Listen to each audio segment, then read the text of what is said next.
The sum of last digit being 10 and first being the same ఉన్నప్పుడు ఎలా చేయాలంటే triple డిజిట్లో ఇక్కడ చూడండి 147 ఇంటూ 143 ఉంది.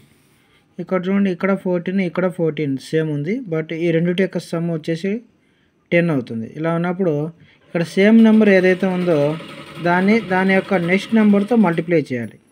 14 నెక్స్ట్ నెంబర్ 15 కదా, సో 14 ఇంటూ 15 ఎంత అవుతుంది? 210 అవుతుంది.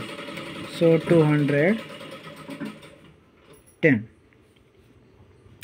నెక్స్ట్ ఈ రెండు డిజిట్స్ని మల్టిప్లై చేయాలి. సో 7 3 జా 21. సో 7 3 జా 21. So answer is 21021. సో ఇలాగా ఇక్కడ కూడా చూడండి 172 ఇంటూ 178 ఉంది. సో 17 ఇక్కడ సేమ్ నెంబర్ వచ్చింది కాబట్టి 17, దాని యొక్క నెక్స్ట్ నెంబర్ 18 కాబట్టి 17 18 జా 306 అండ్ ఈ 2 డిజిట్స్ని మల్టిప్లై చేయాలి. 2 8 జా 16. So answer is 30616. ఇలా మనము ఈజీగా మల్టిప్లికేషన్ చేయొచ్చు. Thank you.